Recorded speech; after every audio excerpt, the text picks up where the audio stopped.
¿Alguna vez te has preguntado por qué hay decisiones tan absurdas que desafían toda lógica? ¿Has sentido que el mundo está dominado por gente que no sabe lo que hace pero tiene el poder para hacerlo? No hablamos de maldad, ni de ignorancia. Hablamos de algo más peligroso. Algo que atraviesa todas las clases sociales, ideologías y niveles de inteligencia. La estupidez humana.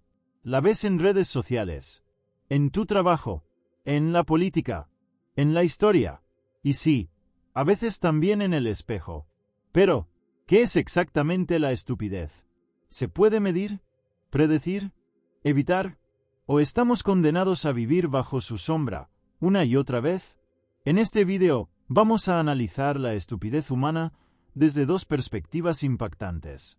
Una científica, basada en las 5 leyes de la estupidez humana del economista Carlo Cipolla, y otra moral y social, basada en la teoría del pastor alemán Dietrich Bonhoeffer, escrita desde una celda nazi. Prepárate para descubrir por qué la estupidez no es una simple torpeza, sino una de las fuerzas más destructivas de la historia de la humanidad. Y lo más aterrador, está más cerca de lo que crees. Esto no es un vídeo para burlarse de los tontos. Es una advertencia para no convertirnos en uno de ellos. Y si este mensaje resuena contigo, suscríbete y deja tu like. A veces, el pensamiento crítico también necesita una comunidad que lo sostenga. Para entender cómo opera la estupidez humana, primero tenemos que aceptar una verdad incómoda. No siempre es maldad lo que destruye. A veces, es algo mucho más común, más silencioso y más letal. Carlo Cipolla fue un economista italiano que, en 1976, escribió un pequeño ensayo. Era casi una broma entre colegas. Pero esa broma se convirtió en uno de los análisis más precisos y perturbadores sobre el comportamiento humano. Se llamaba Las leyes básicas de la estupidez humana. Cipolla no decía que el estúpido era simplemente alguien poco inteligente. No, para él, la estupidez era un patrón. Una forma de actuar que, lejos de ser aleatoria, seguía reglas claras. Reglas tan universales que se pueden aplicar en cualquier época, cultura o sistema. Para empezar, propuso una clasificación. 4 tipos de personas. Primero, los inteligentes. Son aquellos cuyas acciones benefician tanto a sí mismos como a los demás. Un científico que cura enfermedades. Un maestro que forma mentes. Un líder que mejora la vida de su pueblo. Después, los ingenuos o indefensos. Personas que benefician a otros, pero se perjudican a sí mismas. El trabajador que da todo, pero nunca recibe reconocimiento. La persona generosa que siempre ayuda, y siempre es aprovechada. Luego vienen los bandidos. Esos que se benefician a sí mismos perjudicando a los demás. Estafadores. Políticos corruptos. Empresarios sin escrúpulos. ¿Sabes a qué vienen? Son predecibles. Y eso, paradójicamente, los hace menos peligrosos. Y finalmente, el cuarto grupo. El más destructivo. El más inquietante. Los estúpidos. La persona estúpida no busca ganar a costa de otros. Ni busca ayudar. Simplemente, perjudica a todos sin sacar ningún beneficio. Ni siquiera para sí misma. Un conductor que ignora las normas y provoca un accidente. Un jefe que toma decisiones absurdas que arruinan su empresa. Un votante que apoya políticas que lo empobrecen. Y ni siquiera se da cuenta. O peor, cree que está haciendo lo correcto. Cipolla formuló 5 leyes. 5 principios que, una vez que los conoces, cambian tu forma de ver el mundo. Primera ley. Siempre subestimamos el número de personas estúpidas. Siempre. Creemos que la mayoría actúa con lógica. Nos equivocamos. Los estúpidos están en todas partes. En la política, en las universidades, en las empresas, en los grupos de WhatsApp. No tienen aspecto definido. No pertenecen a una clase social concreta. Están por todas partes. Segunda ley. La estupidez es independiente de cualquier otra característica de la persona. Ser rico no te salva. Tener un doctorado no te salva. Ser famoso tampoco. Hay personas brillantes en su campo, que son completamente irracionales en su vida diaria. Tercera ley. Una persona estúpida es aquella que causa daño a otras personas sin obtener ningún beneficio personal. Y muchas veces se hace daño a sí misma. Eso la hace más peligrosa que el bandido, porque no actúa por codicia, sino por pura irracionalidad. Cuarta ley. Siempre subestimamos el poder destructivo de los estúpidos. Creemos que los podemos ignorar, que no pueden hacer tanto daño, hasta que lo hacen, y arruinan un proyecto, una empresa, una ciudad, o un país entero. Quinta ley. Los estúpidos son más peligrosos que los bandidos. Porque el bandido tiene lógica. Se mueve por interés.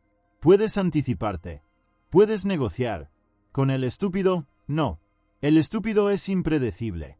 Y eso lo convierte en una fuerza caótica, imposible de controlar. Ahora, aquí viene lo inquietante. No hay forma de eliminarlos. Siempre han existido. Y siempre existirán.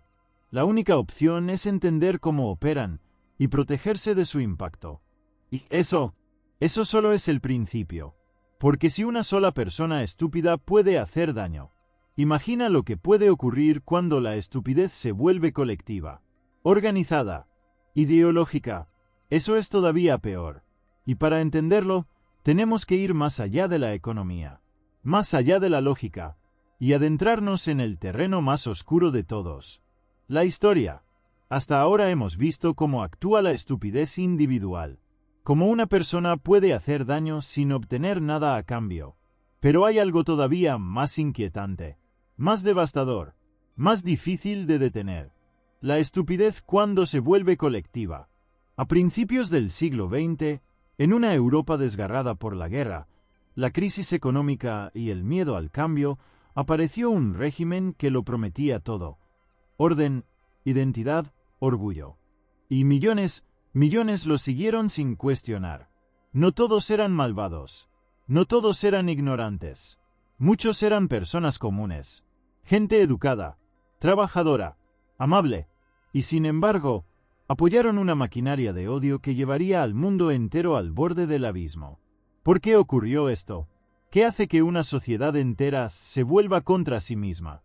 Que personas con criterio, cultura e incluso buenas intenciones terminen justificando el horror. En 1943, desde una celda en Berlín, un hombre buscó la respuesta. Se llamaba Dietrich Bonhoeffer, teólogo, resistente, y uno de los primeros en identificar el problema de raíz. Bonhoeffer escribió lo siguiente: la estupidez es un enemigo más peligroso que la maldad. Una frase que, a simple vista, parece exagerada. Pero escúchala otra vez. Y piensa en su contexto. Bonhoeffer no estaba especulando desde una oficina. Estaba viendo el colapso de su país. La obediencia sin pensamiento. El fanatismo sin freno. Y llegó a una conclusión brutal. El verdadero enemigo de la humanidad no es el mal consciente. Es la estupidez inconsciente. Aquella que actúa con total convicción, sin tener la menor idea de lo que está haciendo. Porque el mal, al menos sabe que es mal. Tiene intención. Tiene límites. Puede ser contenido. Pero la estupidez no razona, no escucha, no cambia. Intenta discutir con una persona estúpida y te enfrentarás a un muro. No porque sea tonta, sino porque ya no piensa por sí misma. Ha renunciado al juicio propio, a la reflexión, a la duda. Y ahora repite, obedece, defiende lo que le han dicho, como si fuera una verdad incuestionable. Bonhoeffer no hablaba de falta de inteligencia, sino de falta de voluntad para pensar. Una elección moral, una rendición interior. Y eso lo hace todavía más peligroso.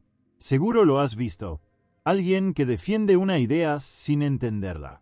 Que comparte noticias falsas solo porque refuerzan lo que ya cree. Que justifica lo injustificable, solo porque lo dijo su líder o lo escuchó en la tele. No lo hace por maldad, ni por ignorancia. Lo hace porque ha dejado de pensar por sí mismo. Y eso, para Bonhoeffer, era la verdadera tragedia. Y es que la estupidez colectiva no aparece de la nada. Surge cuando hay miedo, cuando hay incertidumbre, cuando el pensamiento crítico se vuelve peligroso y el conformismo se vuelve seguro. Bonhoeffer observó que, en esas condiciones, las personas ya no buscan la verdad. Buscan pertenecer. No quieren tener razón.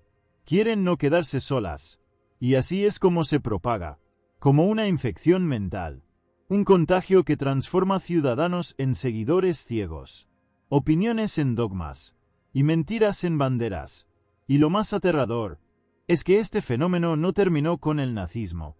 Se ha repetido, una y otra vez, en dictaduras, en regímenes populistas, en fanatismos religiosos, políticos y hasta en redes sociales. Hoy, con solo un clic, puedes pertenecer a una comunidad que valida tus prejuicios, te da identidad y te protege del pensamiento incómodo. Ya no hace falta quemar libros. Basta con no leer nada que contradiga tu punto de vista. ¿Has sentido alguna vez que alguien no está escuchando? Que repite frases vacías, que responde con ira a cada intento de razonar. Bonhoeffer decía que eso no es solo frustrante. Es peligroso, porque una sociedad llena de personas incapaces de pensar por sí mismas puede cometer las peores atrocidades, sin ni siquiera darse cuenta de que lo está haciendo. Y por eso la estupidez es más difícil de combatir que el mal. Porque no se resiste con lógica, no se derrumba con argumentos, y no se reconoce a sí misma como un problema. La persona malvada, al menos, sabe lo que hace. La persona estúpida cree que está haciendo lo correcto, y lo defenderá con más pasión que nadie. Bonhoeffer lo sabía, y por eso nos dejó una advertencia, pero también una responsabilidad, porque si el pensamiento crítico muere, si la duda desaparece, si el miedo nos lleva a obedecer sin cuestionar, entonces la estupidez no solo dominará, será aplaudida, pero aún hay una salida. Pensar, dudar, cuestionar incluso lo que parece evidente. Atreverse a decir, no estoy seguro. A romper con la comodidad de la masa. A ser valiente, no en las calles, sino en la mente. Bonhoeffer murió por sus ideas, pero su mensaje sigue vivo. Cuando la estupidez gobierna, pensar es un acto de resistencia. Y tú, ahora lo sabes. ¿Quieres ser parte del problema? ¿O parte de quienes aún se atreven a pensar? Uno de los fenómenos más extraños, y a la vez más frecuentes, en nuestras sociedades, es que los sectores más perjudicados por un sistema terminan defendiendo ese mismo sistema con uñas y dientes. Es decir, los sectores populares, los más golpeados por las políticas neoliberales, por los recortes, por los despidos, por los abusos laborales, por los ajustes económicos, son muchas veces quienes con más fuerza defienden a los que se los imponen. Y no es una rareza, es parte del diseño. Uno podría pensar que la pobreza genera conciencia política, que la experiencia del sufrimiento lleva a las personas a abrir los ojos, a comprender que el sistema está podrido y que hay que cambiarlo desde la raíz. Pero no, la pobreza, en la mayoría de los casos, no genera conciencia, genera miedo, y el miedo paraliza. Y cuando el miedo es constante, lo que se busca no es transformación, sino orden. En esa lógica, aparece el líder autoritario, el que promete mano dura, el que simplifica todo, el que señala culpables fáciles, los inmigrantes, los pobres, los vagos, los sindicalistas, las mujeres, los estudiantes, los que piensan. Y ese discurso cala hondo, porque no ofrece soluciones reales, pero sí ofrece una emoción inmediata, alivio, un enemigo, una dirección hacia donde apuntar el enojo. Las clases populares terminan votando por sus verdugos, por aquellos que les recortan derechos, que privatizan sus hospitales, que destruyen sus escuelas, que eliminan sus pensiones. Pero no lo hacen porque sean tontas, lo hacen porque el sistema ha construido a lo largo de décadas una gigantesca fábrica de sentido común, que opera todos los días, a todas horas, en todos lados. Los medios de comunicación, el cine, las redes sociales, las series, las noticias, los memes, el lenguaje mismo, todo está diseñado para que las personas crean que el sistema es lo que hay, que no se puede cambiar, y que cualquier intento por cambiarlo solo puede traer caos. Por eso las palabras están cuidadosamente elegidas. A los recortes se les llama ajustes. A los despidos masivos se les dice reestructuración. A la destrucción de los derechos laborales se la presenta como modernización. Y así, poco a poco, la realidad se distorsiona. Lo injusto se vuelve necesario. Y lo justo se vuelve utópico, infantil o ridículo. El pobre vota al millonario. El explotado defiende al patrón. La mujer vota al misógino. El empleado apoya al que quiere eliminar indemnizaciones. El joven sigue al que destruye el sistema educativo. El que no tiene nada se burla del que reclama algo. Y todo eso es posible, no por falta de inteligencia, sino porque durante años se ha trabajado en colonizar las emociones. En la política de hoy, los datos no importan. Importa cómo te hace sentir un discurso. Y cuando te hablan con firmeza, con autoridad, con bronca, sentís que están diciendo la verdad, aunque no digan nada. La gente no busca explicaciones complejas. Busca alivio emocional. Y lo encuentra en los discursos más destructivos. Y además, está el sueño. El viejo y cruel sueño del ascenso individual. Ese que nos enseñaron desde chicos. Ese que dice, si te esfuerzas, vas a llegar. Si trabajas duro, vas a tener éxito. Ese sueño mantiene a millones de personas defendiendo un sistema que nunca los va a beneficiar. Pero lo siguen defendiendo, porque creen que algún día ellos van a estar arriba. Y cuando estén arriba, no quieren que nadie les saque nada. Una de las decisiones empresariales más estúpidas de las últimas décadas fue cuando Blockbuster, que era líder mundial del entretenimiento en vídeo, rechazó la oferta de comprar Netflix por apenas $50 millones. Sí, 50 millones. Hoy, Netflix vale más de 200.000 millones. Y Blockbuster no existe. ¿Por qué lo rechazaron? Porque pensaban que tenían el futuro asegurado. Que la gente nunca iba a dejar de ir al videoclub. Que el mundo no iba a cambiar.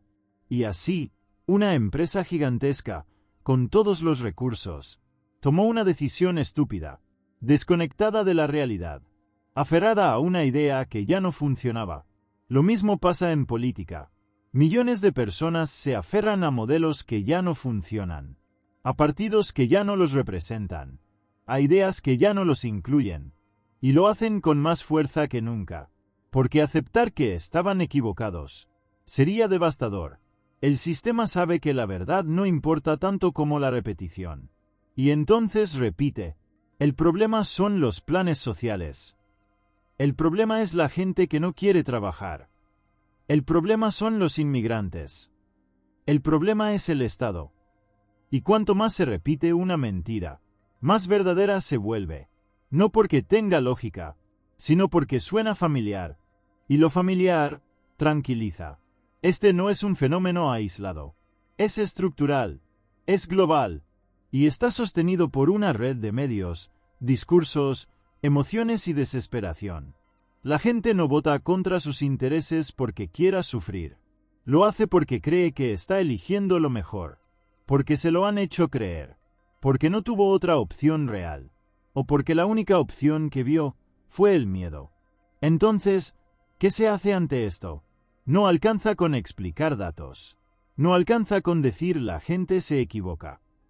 Hay que entender por qué lo hace, cómo lo siente, qué necesita, y cómo se construye una alternativa que no solo sea lógica, sino también emocionalmente posible. Porque si no se entiende esto, seguiremos viendo cómo los más pobres siguen defendiendo a los más ricos, y cómo los que más pierden siguen creyendo que algún día van a ganar. Desde que existe la humanidad, el poder no se sostiene solo con armas, soldados o dinero. Se sostiene, sobre todo, con relatos, con historias que explican por qué las cosas son como son, y por qué deben seguir siéndolo. A veces esos relatos se llaman religión, otras veces se llaman patriotismo, a veces se disfrazan de periodismo, de entretenimiento o incluso de ciencia. Pero en el fondo, todos buscan lo mismo. moldear la realidad en la mente de las personas. Hoy, la mayoría de la gente no cree lo que ve, cree lo que le cuentan, lo que se repite, lo que suena familiar, lo que los demás también creen. La información ya no es una herramienta para conocer el mundo, es una herramienta para construir el mundo. ¿Y quiénes controlan los medios, las redes, los discursos? Controlan la percepción. ¿Y quién controla la percepción? Controla el comportamiento. Punto 1. El poder de los relatos. La realidad no es objetiva, al menos no como la experimentamos a diario. La mayoría de las personas no analiza datos, no investiga fuentes, no compara versiones. La mayoría cree lo que le hace sentido, lo que encaja con su experiencia previa, con sus emociones, con lo que todos a su alrededor también creen. Y ese sentido no se forma de forma natural, se forma a través del relato dominante. Por eso los medios no solo informan, moldean el sentido común, deciden qué es lo importante, qué es peligroso, qué es gracioso, qué es normal. Y en ese relato, el sistema nunca es el problema. El problema siempre es otro. El pobre que pide demasiado, el inmigrante que complica todo, el joven que ya no quiere trabajar, el docente que no da clases, el que protesta, el que critica, el que duda. El poder se protege diciendo que no hay alternativa, y lo logra contando historias una y otra vez, hasta que incluso las víctimas del sistema defienden al sistema con pasión. Punto 2. El lenguaje como herramienta de manipulación. El lenguaje no es inocente. Las palabras que usamos construyen nuestra percepción del mundo. ¿Y quién controla las palabras? Controla las ideas. Por eso no se dice explotación laboral. Se dice flexibilización. No se dice despidos masivos. Se dice reorganización de la plantilla. No se dice recorte brutal en educación. Se dice optimización de recursos. Cada palabra suaviza lo que debería alarmar. Adormece lo que debería doler. Normaliza lo que debería escandalizar. Y lo hace de forma elegante, profesional, sin levantar sospechas. Por eso es tan importante nombrar las cosas por su nombre. Porque cuando aceptamos el lenguaje del poder, también estamos aceptando su visión del mundo. Punto 3. ¿Cómo funcionan los medios tradicionales? Durante décadas, los grandes medios de comunicación fueron las voces del poder. Diarios, canales de televisión, radios, revistas. Todos bajo la promesa de la objetividad. Una objetividad que, en realidad, solo era una forma de mantener el status quo. Estos medios no mienten todo el tiempo. A veces ni siquiera mienten. Lo que hacen es seleccionar, decidir qué se dice y qué no, cómo se cuenta, desde qué enfoque, con qué palabras, con qué música de fondo. Eso también es manipular, y es mucho más efectivo que mentir. Ejemplo simple. Un noticiero puede mostrar un conflicto social, pero si lo enfoca desde un dron, lo musicaliza con sonidos de tensión, y lo relata con frases como disturbios violentos. Lo que se graba en la mente del espectador no es la causa del conflicto, es el miedo, y ese miedo es funcional, porque justifica el uso de la fuerza, la represión, el silencio, y sobre todo, la indiferencia. El poder mediático no se basa en gritar una mentira, se basa en contar una historia parcial, hasta que parezca completa, y mientras tanto, en la trastienda, los grupos económicos más poderosos financian esos medios, pagan las publicidades, deciden las líneas editoriales, y así, el relato se cierra. Los que dominan la economía, también dominan el discurso. Punto 4. El paso a las redes sociales. Los algoritmos toman el control. Durante un tiempo, creímos que las redes sociales eran la solución. Un espacio libre, democrático, donde todos podían opinar, donde las voces silenciadas iban a encontrar un lugar. Pero no, las redes no democratizaron la verdad.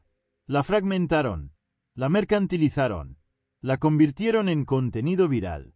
Y lo viral, rara vez es lo verdadero. Casi siempre es lo que más emoción genera, Los algoritmos no premian lo que informa, premian lo que retiene, lo que hace reaccionar, lo que te hace comentar, compartir, discutir. Por eso, lo que más circula en redes no es la reflexión, es la indignación, y en ese terreno, las ideas más absurdas, más falsas o más dañinas, tienen más alcance que cualquier explicación lógica. Así, la verdad quedó enterrada bajo capas de memes, titulares maliciosos, fake news, y guerras de comentarios sin sentido. Y lo más peligroso es que cada persona ve un mundo diferente. Un feed personalizado que refuerza sus creencias, que le da la razón todo el tiempo, y que le muestra solo lo que quiere ver. Ya no vivimos en una sociedad con una realidad común. Vivimos en burbujas, en cápsulas de información hechas a medida. Y cada burbuja cree tener la verdad absoluta. Y si todos creen tener la verdad, pero nadie puede hablar con el otro, ¿cómo se construye una sociedad? Punto 5. La sobreinformación como forma de desinformación. Durante años, el problema era la falta de información. Hoy, el problema es el exceso. Vivimos en una era donde todo el tiempo hay noticias, titulares, vídeos, alertas, notificaciones. El teléfono vibra, la pantalla brilla, el mundo grita, pero tanta información no nos hace más sabios, nos aturde, nos agota, nos desconecta del contexto. Cuando todo parece importante, nada realmente lo es. Y ahí está la trampa. La saturación de datos genera confusión. Y en medio de la confusión, es más fácil manipular. Porque ya no importa qué se dice. Lo que importa es lo que se repite. En este caos informativo, las verdades más relevantes se diluyen entre vídeos virales, peleas absurdas, noticias triviales. ¿Quién tiene tiempo o energía para profundizar en algo? ¿Quién chequea fuentes, compara versiones, analiza datos? Muy pocos. Y eso no es casual. Es estructural. Porque una sociedad confundida es una sociedad fácilmente dirigible. Punto 6. La emoción por encima del dato.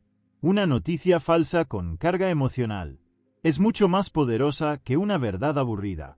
Por eso, en redes sociales y medios digitales, lo que se viraliza no es lo verdadero. Es lo que te hace sentir algo fuerte, rabia, miedo, odio, burla, escándalo. Un dato frío no genera clics. Un título sensacionalista sí. Y así se forma el nuevo ecosistema informativo. Uno donde los hechos importan menos que las emociones que despiertan. Donde la lógica pierde y el impacto gana. Ejemplo clásico. Una noticia que dice el 0,01% de los inmigrantes comete delitos. No se comparte. Pero una que dice, invasión de inmigrantes, no estamos seguros ni en casa. Se comparte 100.000 veces, aunque sea falsa. La emoción manda, y el algoritmo la premia. Esto convierte la opinión pública en una montaña rusa emocional. Una semana odiamos a alguien. A la siguiente lo olvidamos. Después amamos a otro. Luego lo cancelamos. Y así vivimos, reaccionando, pero sin reflexionar. Punto 7. La construcción del enemigo simbólico. Todo poder necesita un enemigo. Otro al que culpar. Una figura que concentre todo lo malo, lo sucio, lo peligroso. Y ese enemigo no tiene que ser real. Solo tiene que ser creíble. A veces es el extranjero, o el pobre, o el activista, o el periodista, o la mujer que reclama derechos, o el que piensa diferente. El poder crea ese enemigo simbólico, para unir a los que tiene divididos. Si el pueblo está peleado entre sí, no puede mirar hacia arriba, no puede cuestionar a quienes realmente controlan el juego. Y así, mientras discutimos entre nosotros, los que mandan, siguen mandando. Ejemplo histórico. En muchos países, los medios repiten día y noche. El problema es la gente que cobra subsidios. Pero jamás hablan de las enormes sumas que reciben los bancos, las grandes empresas, los evasores. El que gana una miseria es el parásito. El que gana millones sin trabajar es el inversor. Así se construye la narrativa. Así se fabrica la culpa. Punto 8. Fabricación del consenso. La ilusión de mayoría. La opinión pública no es un reflejo natural de lo que piensa la gente. Es una construcción. Y muchas veces, es una trampa. Cuando los medios repiten una idea durante semanas. Cuando los programas de televisión invitan solo a quienes piensan igual. Cuando los comentarios en redes están llenos de bots que repiten lo mismo. Se crea la sensación de que esa opinión es mayoría. Y si es mayoría, debe ser cierta. Pero no lo es. Es una ilusión. Una mentira repetida no se convierte en verdad. Pero se convierte en sentido común. Y cuando algo se convierte en sentido común, ya no se discute, se asume, se obedece. Así funciona el control moderno. No con censura directa, sino con fabricación del consenso. No hace falta prohibir una idea. Basta con silenciarla, o hacer que parezca ridícula, o convertirla en chiste. Punto 9. Caso práctico. ¿Cómo se manipula una noticia? Veamos un ejemplo simple, pero real. Una manifestación pacífica de trabajadores exige mejores condiciones laborales. Hay miles de personas. Cantan, llevan carteles. No hay violencia. Pero un grupo pequeño, tal vez infiltrado, rompe una vidriera. ¿Con qué se queda el noticiero? Con la vidriera. La imagen de fondo será humo. La música será tensa. El titular dirá, violentos disturbios en el centro de la ciudad. Y todo el reclamo, todo el trasfondo, toda la causa, queda reducido a un acto aislado. Resultado, la sociedad ya no ve a trabajadores reclamando sus derechos. Ve vándalos que interrumpen el orden. Y esto no ocurre por accidente. Es una estrategia, un modelo que se repite, una forma de borrar el conflicto real y reemplazarlo por una narrativa que favorece al poder. Y cuando eso ocurre todos los días, durante años, la gente ya no necesita censura. Se censura sola. Punto 10. La normalización de lo absurdo. Llega un momento en que lo absurdo se vuelve cotidiano. Y cuando lo absurdo se vuelve cotidiano, lo dejamos de ver como absurdo. Ese es uno de los triunfos más perversos del sistema. Lograr que cosas impensables hace unos años, hoy nos parezcan normales, lógicas, incluso inevitables. ¿Un presidente que miente abiertamente todos los días? Normal. ¿Una empresa que gana millones mientras despide empleados? Normal. ¿Una persona que muere esperando ser atendida en un hospital público? Triste, pero normal. Y ahí está el problema. Cuando nos acostumbramos a lo inaceptable, dejamos de luchar contra ello. Ejemplo, en muchos países, el sueldo mínimo no alcanza ni para comer. Y sin embargo, no hay estallido social. No hay crisis de conciencia. Solo hay resignación. Porque durante años, los medios nos han enseñado que esa pobreza es culpa del pobre. Que si trabaja más, si se esfuerza más, si se supera, podrá salir. Aunque eso sea mentira. Y así, el absurdo se vuelve sistema. Punto 11. La comedia como anestesia social. Una de las formas más sutiles de manipulación es el uso del humor como herramienta de control. La comedia, cuando es crítica, puede ser una forma de resistencia, pero cuando es funcional al poder, se convierte en anestesia.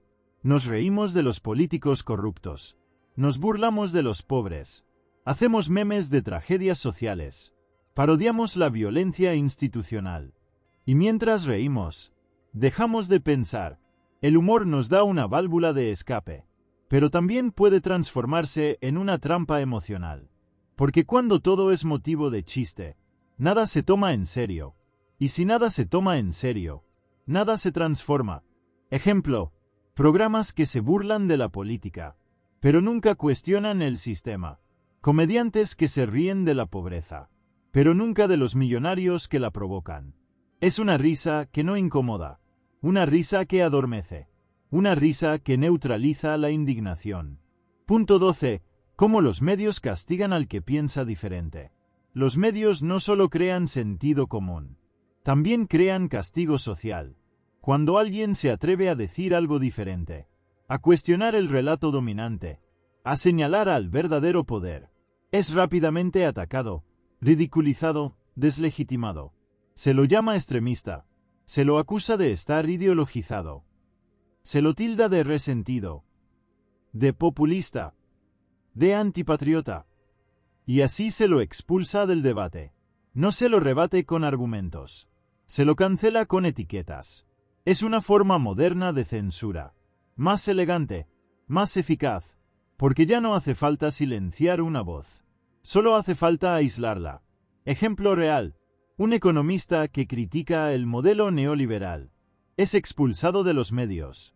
Un periodista que habla de corrupción estructural pierde su espacio. Pero quienes repiten el discurso oficial tienen micrófono todos los días.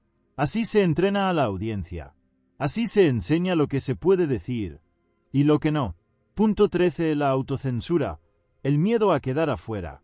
Y cuando esto se repite durante años, la censura ya no hace falta. La gente se censura sola, por miedo al ridículo, por miedo a perder el trabajo, por miedo a que lo tilden de exagerado, o simplemente por cansancio. ¿Cuántas veces has pensado algo pero no lo dijiste?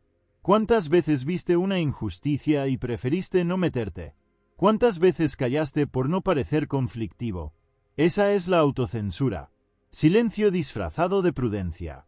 Y en una sociedad donde el pensamiento crítico es castigado, el silencio es el camino más fácil. Pero ese silencio es el que permite que el sistema siga igual, que el relato dominante no se quiebre, que el poder no se vea amenazado. Punto 14. El entretenimiento como herramienta de control. Nunca hubo tantos canales, plataformas, series, películas, videojuegos, realities, redes y notificaciones como ahora. Y sin embargo, nunca estuvimos tan desconectados de lo esencial. El entretenimiento se ha convertido en una droga, un calmante social, una distracción constante. Mientras el mundo se incendia, nos preocupamos por el final de una serie. Mientras millones pasan hambre, discutimos sobre una celebridad. Mientras se derrumban derechos fundamentales, pasamos horas viendo vídeos que no dicen nada. No es casual. Es funcional. El entretenimiento, cuando es masivo y sin contenido, no es solo diversión, es control. Porque si estás entretenido, no estás pensando, no estás cuestionando, no estás organizándote. Ejemplo, mientras se votan leyes que afectan la vida de millones, la televisión transmite un escándalo de famosos. Mientras se reprime una protesta, las redes explotan con un challenge viral.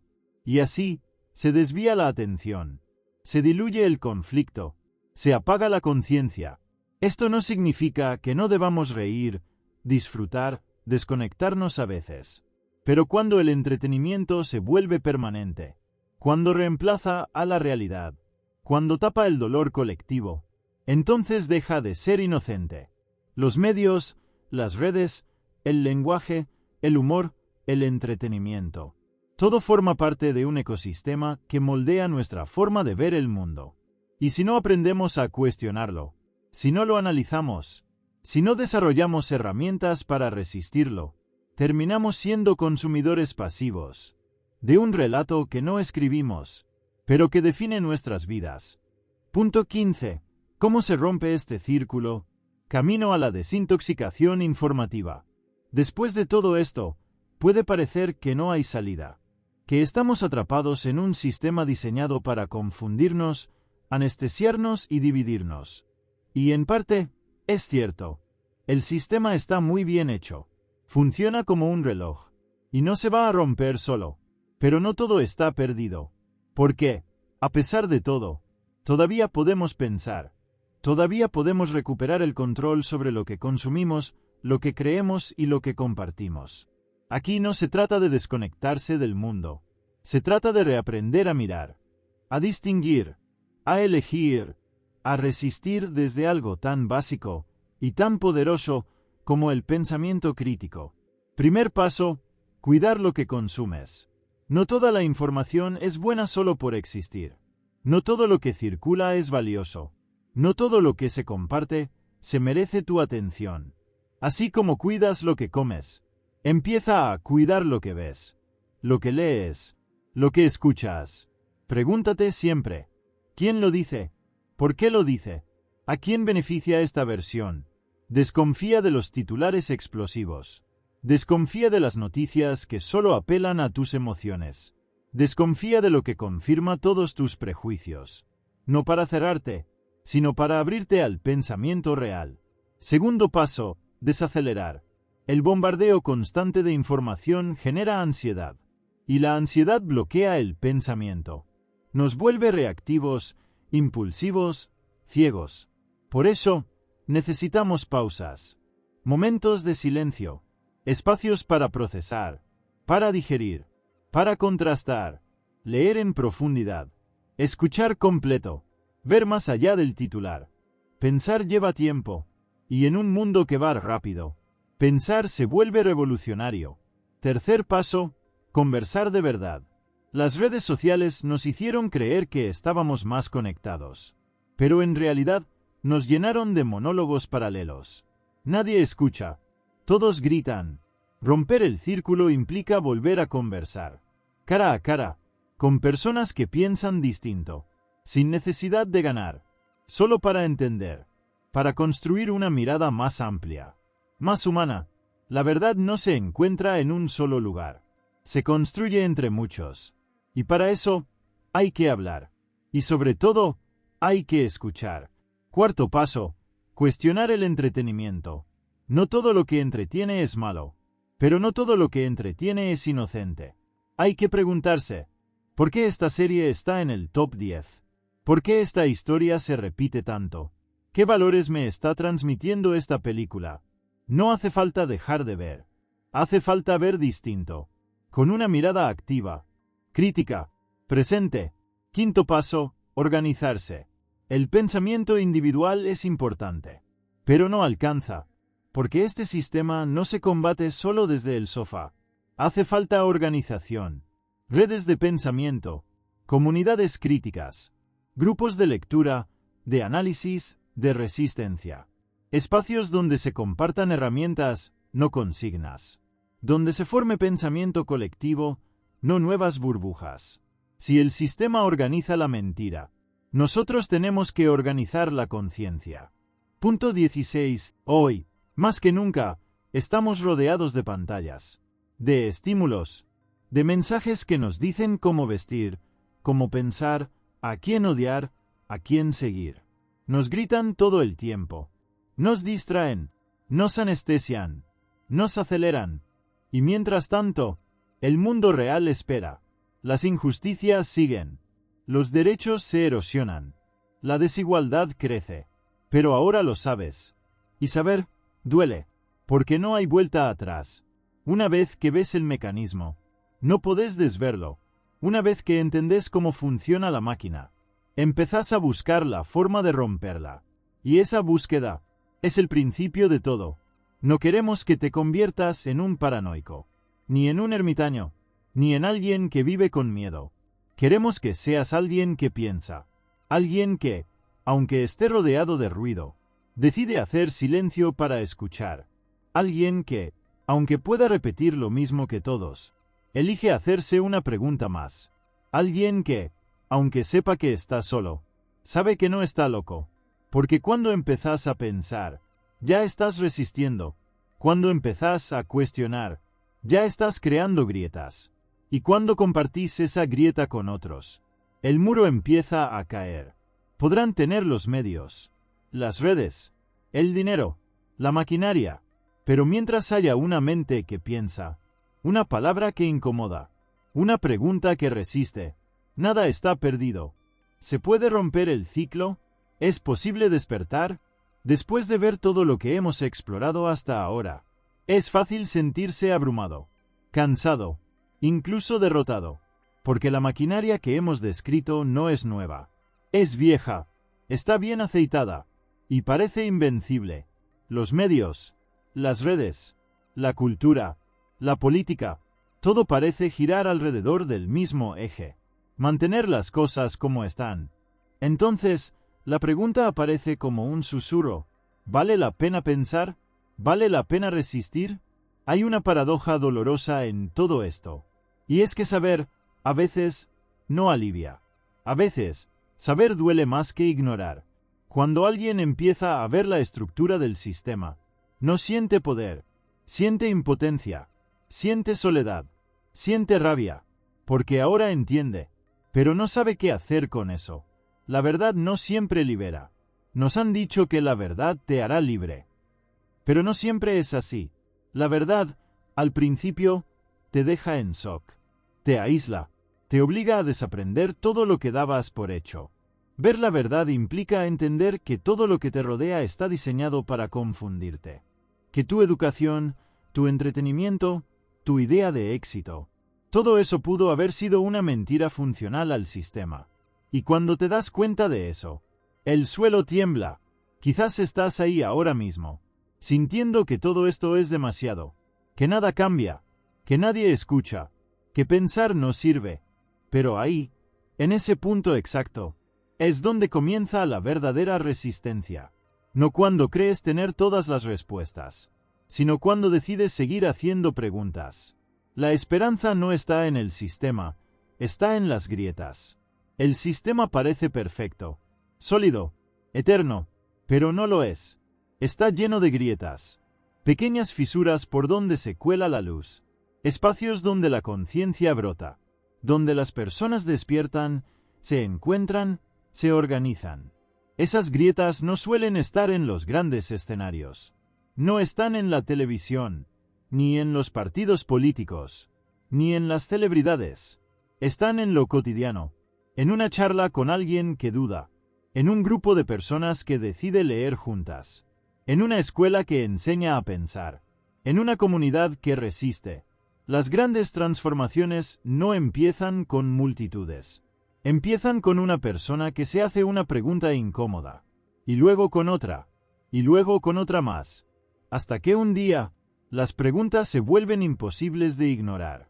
El pensamiento crítico no es una moda, es una amenaza. En muchos lugares se habla del pensamiento crítico como si fuera una moda, algo que se enseña con una charla TED, o con una frase bonita pegada en una taza de café. Pero el pensamiento crítico real es otra cosa. Es incómodo, es desgastante, y es peligroso para el sistema. Pensar críticamente no es repetir frases progresistas, no es saberse los nombres de filósofos, no es votar diferente, es atreverse a ver lo que no quieres ver. Es desarmar tus propios prejuicios, cuestionar tus ideas favoritas, romper la burbuja de lo que te hace sentir bien para ir detrás de lo que es cierto. Y por eso molesta, porque una persona que piensa no es predecible, no es manejable, no es útil para el sistema, ni para las marcas, ni para los partidos. El pensamiento crítico es resistencia, porque reclama autonomía en un mundo que solo quiere obediencia. Aprender a pensar no es natural, es una práctica. Nadie nace sabiendo pensar críticamente. Eso no viene con el ADN, ni con la universidad, ni con los libros. Se entrena, se ejercita, y sobre todo, se sufre, porque aprender a pensar es aprender a tolerar la incertidumbre, a convivir con la duda, a perder certezas que antes te daban seguridad. Es un ejercicio incómodo, pero necesario. Ejemplo, Martin Luther King no se convirtió en líder por tener respuestas rápidas, sino por hacerse las preguntas correctas en un entorno hostil. Preguntas como, ¿por qué debo aceptar lo que llaman normalidad? ¿Por qué el silencio se ha vuelto la opción más segura? Aprender a pensar es también aprender a escuchar, a leer con otra mirada, a elegir con otro criterio, a dejar de repetir y empezar a construir pensamiento propio. Y eso es revolucionario. Resistencia individual versus transformación colectiva. Pensar por tu cuenta es el primer paso. Pero si te quedas solo, el sistema te aplasta. Porque este mundo no cambia con héroes aislados. Cambia cuando el pensamiento se vuelve acción colectiva. Cuando alguien que dudaba se junta con otro que duda. Cuando un grupo que piensa se encuentra con otro grupo. Y juntos empiezan a decir, basta, esto no tiene sentido. Tiene que haber otra forma de vivir. Ejemplo histórico.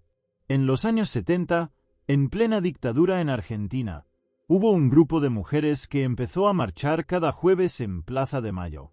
Las llamaban locas. Las ignoraban. Les decían que no servía para nada. Eran las madres de Plaza de Mayo. Y sin armas, sin poder, sin partidos. Rompieron el relato de los militares. Y pusieron en evidencia los crímenes de Estado. Eran pocas. Pero su pensamiento crítico se volvió acción colectiva. Y esa acción cambió la historia. Otro ejemplo.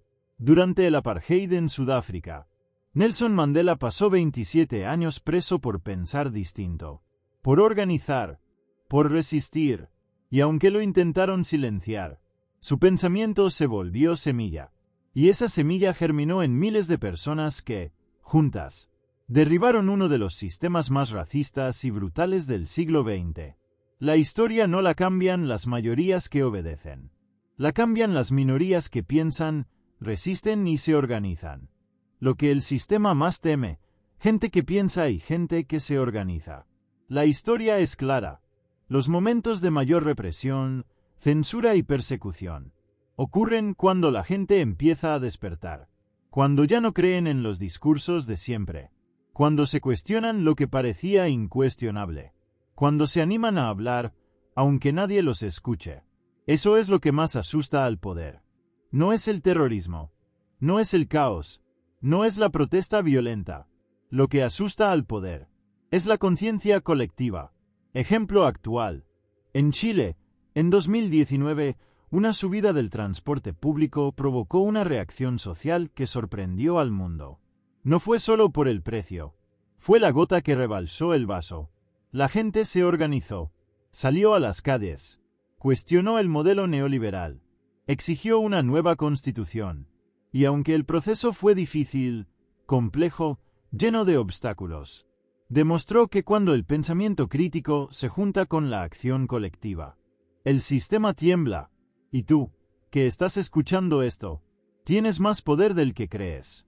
No por tu voto, ni por tu consumo, sino por tu capacidad de pensar, de compartir, de construir comunidad. ¿Cómo comenzar a resistir hoy? Acciones simples, poderosas. La pregunta está sobre la mesa. ¿Qué hago yo, una sola persona, frente a todo esto? Y la respuesta es clara. No puedes hacerlo todo, pero sí puedes empezar algo. Porque la resistencia no empieza con un gran acto heroico. Empieza en lo pequeño, en lo cotidiano, en lo que parece insignificante, pero no lo es. Acciones personales. Elegí qué leer. No aceptes cualquier cosa. Busca fuentes diversas. Compara. Desconfía. Deja de compartir basura. Antes de reenviar una noticia, una imagen, una frase, pregúntate: ¿esto aporta algo? ¿Es cierto? ¿A quién beneficia? Practica la pausa. Respira antes de reaccionar. No alimentes el fuego de la polarización automática. Cuida tu atención. La atención es un recurso limitado. No se la regales al algoritmo. Inviértela donde valga la pena. Acciones en comunidad. Forma círculos de pensamiento. No hace falta una universidad. Basta con juntarse con otras personas a leer, a debatir, a pensar juntos. Organízate localmente. Lo macro empieza en lo micro. Un comedor popular, una cooperativa, una biblioteca barrial. Todo eso es resistencia. Apoya a quienes incomodan al poder. Medios independientes. Periodistas que investigan. Artistas que denuncian. Necesitan tu voz. Tu presencia. Tu defensa. Lo importante no es hacer todo perfecto. Es empezar. Es mantenerte consciente. Y no volver a dormirte. El futuro no está escrito, todavía. Muchos te van a decir que nada cambia. Que siempre gana el poder. Que las cosas son así. No les creas. La historia está llena de momentos en que lo impensado ocurrió. En que lo imposible se volvió real. No porque todos pensaron igual, sino porque algunos se atrevieron a pensar distinto. Ejemplos. El muro de Berlín cayó. El apartheid terminó. Las mujeres votan. La esclavitud fue abolida. Las dictaduras se enfrentaron. Los pueblos colonizados se liberaron. Nada de eso fue fácil. Nada fue lineal. Pero todo empezó con lo mismo. Personas que decidieron no rendirse. Todo esto no es una lección de historia, ni una denuncia, ni un grito desesperado. Es una invitación, una chispa, una pequeña luz en medio del ruido. Porque tal vez no podamos cambiar el mundo hoy, pero sí podemos dejar de aceptarlo sin pensar. Y eso ya es un primer paso. Un paso valiente. Un paso necesario. La estupidez, el miedo, la obediencia ciega tienen mucha fuerza, pero hay algo más fuerte. Una mente despierta. Una mente que duda, que observa, que pregunta, que no se deja comprar, ni distraer, ni anestesiar. Y si esas mentes se encuentran, si se organizan, si construyen, el ciclo se rompe. La historia cambia. El mundo se reinventa. Porque aunque el sistema lo tenga todo, aún no tiene tu pensamiento. Y mientras sigas pensando, nada está decidido. Hemos recorrido mucho. Hablamos de Cipolla y sus leyes, de Bono Effer y la estupidez como amenaza moral, de cómo los más oprimidos terminan defendiendo a sus opresores, de cómo los medios, las redes, los discursos y hasta el entretenimiento construyen un mundo donde pensar parece un acto inútil. Vimos que la estupidez no es ignorancia, es comportamiento destructivo, ciego, colectivo y sobre todo, funcional al poder. También vimos que no todo está perdido, que hay grietas, resistencias, historias de personas que se atrevieron a pensar, a organizarse, a no obedecer, y que esas personas, aunque eran pocas, hicieron temblar al sistema. Propuesta simbólica, romper el viejo pacto con el sistema. Durante años, quizás durante siglos, aceptamos un contrato social invisible. Uno que decía, tú no piensas demasiado, tú no cuestionas, tú trabajas, consumes, obedeces.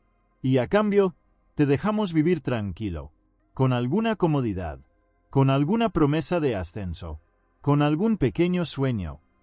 Pero ese contrato era mentira, porque no hubo tranquilidad, ni ascenso, ni justicia. Hubo miedo, desigualdad y una constante sensación de vacío. Por eso hoy, ahora, frente a todo lo que sabemos, es momento de romper ese contrato, de dejar de ser cómplices pasivos, de dejar de aceptar el absurdo como normalidad, y de escribir uno nuevo, el nuevo contrato social contra la estupidez. Un contrato que no se firma con papeles, sino con convicciones. Un contrato que diga, yo no voy a obedecer ciegamente, yo no voy a repetir lo que no entiendo, yo no voy a callar cuando vea injusticia, yo no voy a dejar de hacer preguntas, aunque las respuestas me incomoden. Voy a pensar, aunque esté cansado, aunque esté solo, aunque me digan que no sirve. Y si encuentro a otros que piensan como yo, los voy a cuidar, vamos a construir, vamos a resistir, y vamos a imaginar algo nuevo. Porque el mundo no cambia cuando todos piensan igual. Cambia cuando alguien se atreve a pensar distinto. Y hoy, más que nunca, ese alguien puede ser tú. Romper con la estupidez no es fácil, pero es posible, y empieza con una decisión simple: no dejar que otro piense por ti.